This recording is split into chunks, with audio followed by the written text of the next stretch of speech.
UFC 284, Alexander Volkonovski versus Islam Machachev, 12-fight win streak versus 11-fight win streak, pound for pound number one at the time, pound for pound number two at the time, long distance striker versus Dagestani wrestler. I mean, what a fight, you know. Islam won by unanimous decision. Phenomenal fighter, phenomenal fight. Two key takeaways: Dagestani wrestling can be beaten. That's number one. The method they use is that they shoot for the takedown, and then they drag you across to their side of the fence, sit on top of you, and just ground and pound you and win the points while they're on top. We saw this with Khabib, who Islam is Khabib's protege. For those of you who don't know, and yeah, as I said, we saw it when Khabib was fighting. We saw it with Islam with his last couple of fights. And what happened? Islam shot for the takedown, and by the time he was at the fence, Alexander Volkanovski was already out. I mean, it took the smaller guy who stepped up a weight division. Volkanovski normally fights at 145. He fought at 155 for the first time. It took the smaller guy to show these other guys, like Charles Oliveira, like Dustin Poirier, like all these other guys, that these Dagestani wrestlers can be beaten. It took the smaller guy to step up a fight, to step up a weight class to fight, to show that these guys can be beaten. And nobody really thought or saw that coming. I mean, a lot of people thought, okay, once Islam's got a hold of Alexander, it's going to be very difficult for Alex. Yeah, it was a little bit difficult, but not as difficult. Not as it wasn't. Volkanovski made it look a lot easier as to how he got out of that, as to how he busted through that myth and through that method. So definitely amazing. Second takeaway number two. At the end of the fight, the damage on each guy's face when Bruce Buffer is calling who the winner is. The damage on Islam's face, I mean, his face is all bruised up, all bloodied up, whereas Alex, clean as a whistle, barely any damage to the face. Again, it just shows. Keep in mind, he stepped up a division to fight in a division he doesn't normally fight in.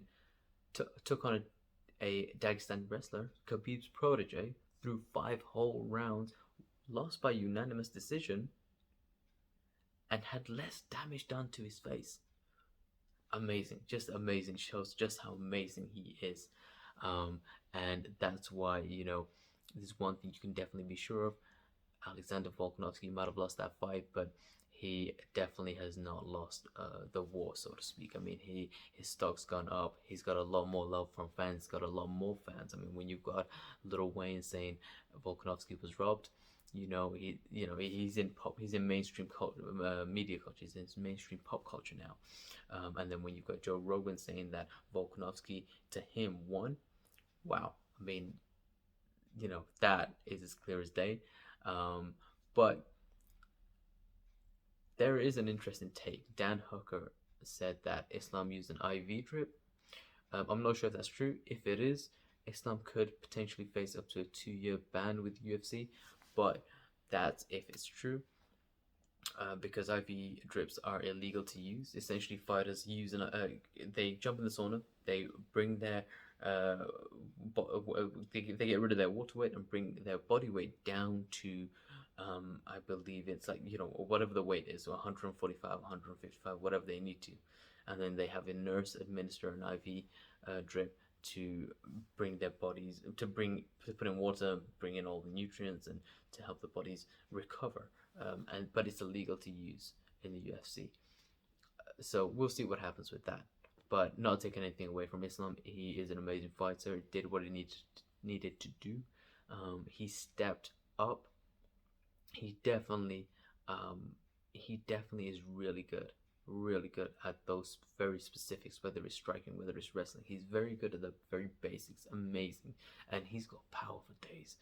So again, it just shows, no matter how much you prop up Islam, it just shows just how amazing Volkanovski is, and it's insane, just insane.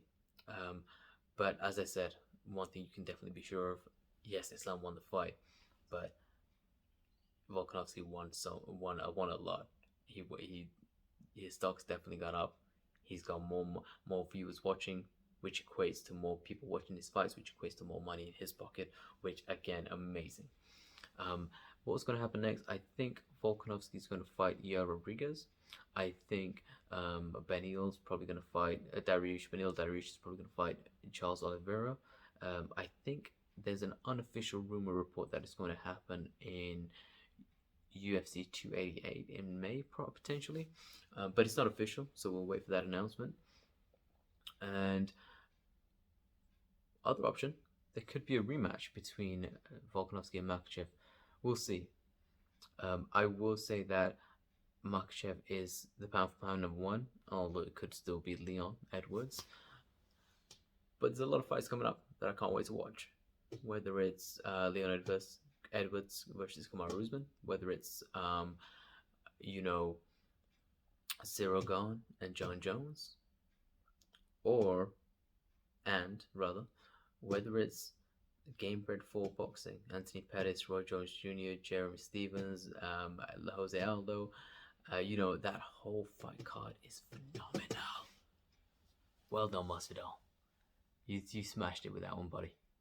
But yeah, this is why I love the UFC. It's the greatest fight, a game in the world. It's the greatest sport in the world. I mean, you could lose, and people still want to see you fight. Yeah, it's amazing.